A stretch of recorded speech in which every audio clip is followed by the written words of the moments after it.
Guys, আসসালামু আলাইকুম। আজকে আমি আপনাদেরকে বানিয়ে দেখাবো দুধ চিতই পিঠা। এর জন্য এখানে আমি গুড়ি নিয়েছি, চালের গুঁড়া। তো ওইটাকে ওর মধ্যে দিয়েছি লবণ স্বাদ মতো। তারপরে এই যে ভালো করে নেড়েচেড়ে মিশিয়ে নিচ্ছি। তারপরে দিচ্ছি এখানে কুসুম গরম পানি। এরপর একটা সঠিক ব্যাটার তৈরি করে ফেলতে হবে।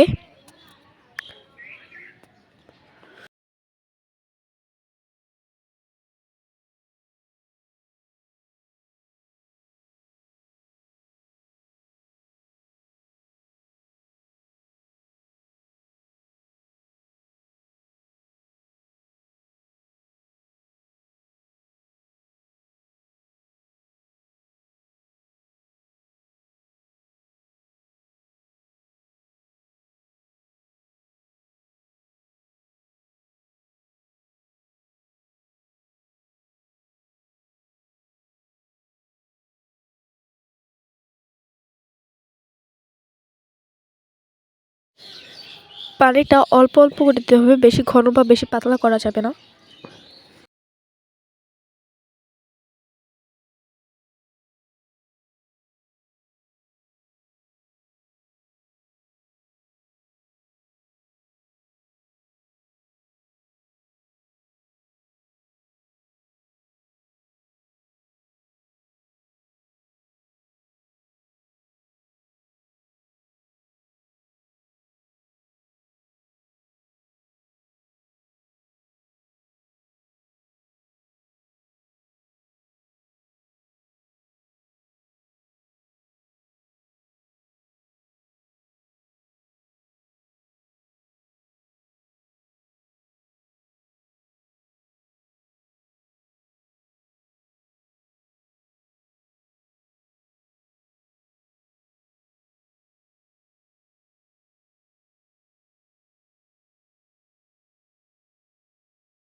তো এদিকে দেখেন, এই যে ব্যাটারটা এরকম হয়েছে। এর মধ্যে এখন আমি আরেকটু পানি দিয়ে না নেড়ে রেখে দেব সাইডে রেস্টে।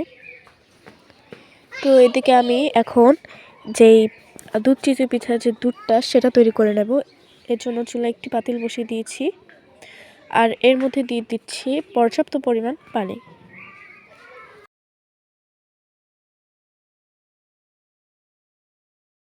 এরপর এদিকে দেখুন, আগে থেকে জাল করা দুধ,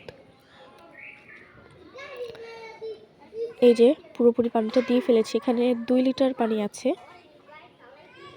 তো এদিকে এই যে বলক চলে, মানে পানিটা হালকা গরম হচ্ছে। তো এর মধ্যে দিয়ে দিচ্ছি গুড়। এখানে অবশ্যই খাঁটি গুড়টা ব্যবহার করার চেষ্টা করবেন। তো ভালো মানের গুড় হলে পিঠাটা কিন্তু ভালো হবে আর জমবে না। তো এখানে আপনারা যে কোনো গুড় দিতে পারবেন, খেজুর গুড়ের। এরপর আমি বেশি করে এখানে গুড় দিয়ে দিচ্ছি এবং গুড়টাকে পুরোপুরি গলিয়ে নেব।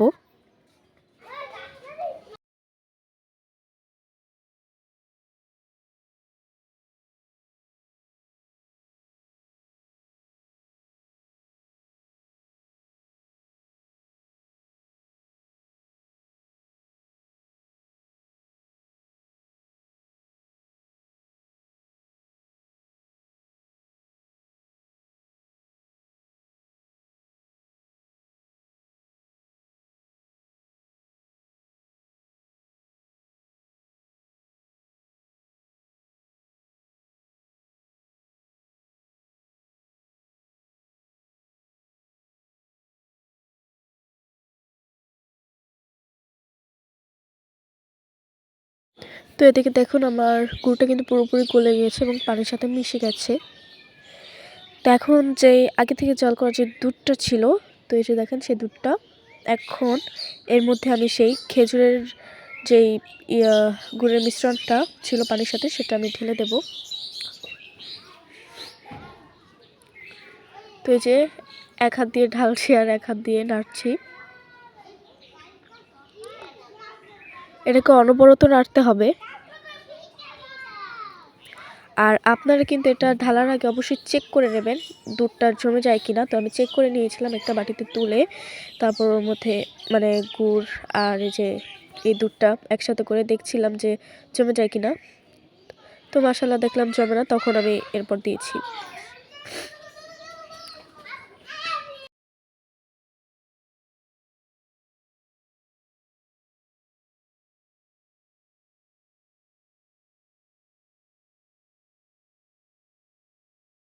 তারপরে এই মিশ্রণটাকে 2 ভাগে ভাগ করে রেখে দেব।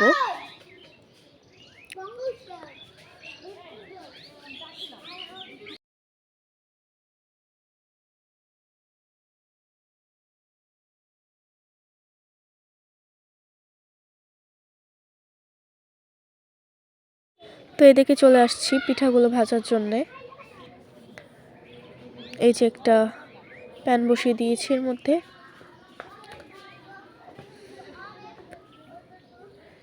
তো পিঠাটা বানানোর আগে এভাবে একটু নেড়ে চেড়ে মানে বেটারটাকে রেডি করে নিতে হবে।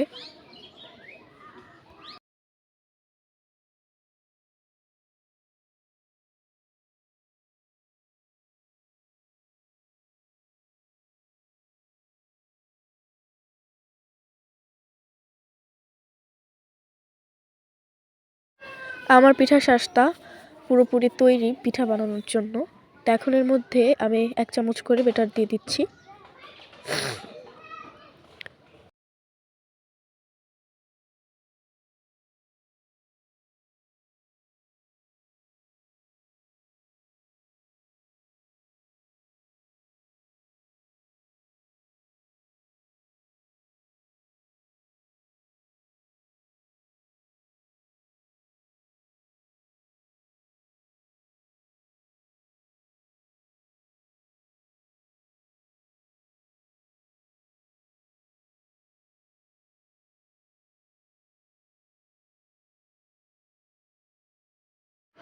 তারপর পিঠাটা যেমন এই যে এরকম বল উঠতে শুরু করবে, ছিদ্র হতে শুরু করবে, তখন আমি ঢেকে দেব। তো সবগুলোতে একসাথে বল ওঠার পর আমি ঢেকে দেব।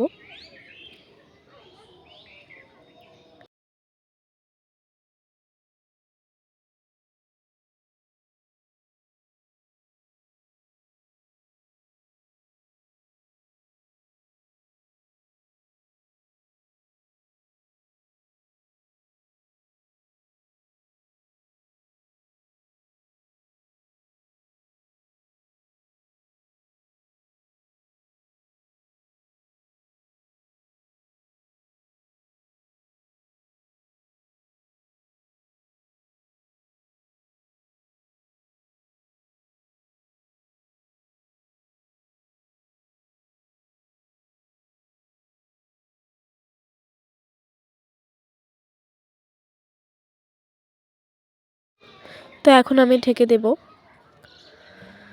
সবগুলোতে বল ওঠার পরে এই যে ছিদ্র হওয়ার পর আমি ঢেকে দিয়েছি।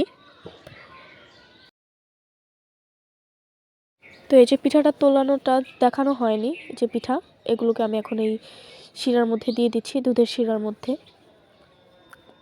তো এভাবে করে সবগুলো পিঠা বানিয়ে নেব আর সারা রাতের জন্য রেখে দেবো। এই যে দেখেন যে সবগুলো পিঠা হয়ে গেছে। আর এটাকে আমি গরম ধোয়াটা বের হচ্ছে এরকম একটা ঝাঁঝরি দিয়ে ঢেকে সারা রাত রেখে দিয়েছি। তো এটাই ছিল আজকের আমার পিঠার রেসিপি। এই দেখেন তুলে দেখাচ্ছি। তো আমি যেহেতু এর মধ্যে সর দিয়েছিলাম, তাই উপর দিয়ে যে সরগুলো ভেসে ভেসে রয়েছে, গুঁড়ো গুঁড়ি হয়ে গেছে। এই দেখেন এই যে পিঠার রেসিপি। এই পিঠাটা খেতে কিন্তু অসম্ভব মজা হয়েছিল। আপনারা বাসায় ট্রাই করলেই বুঝতে পারবেন।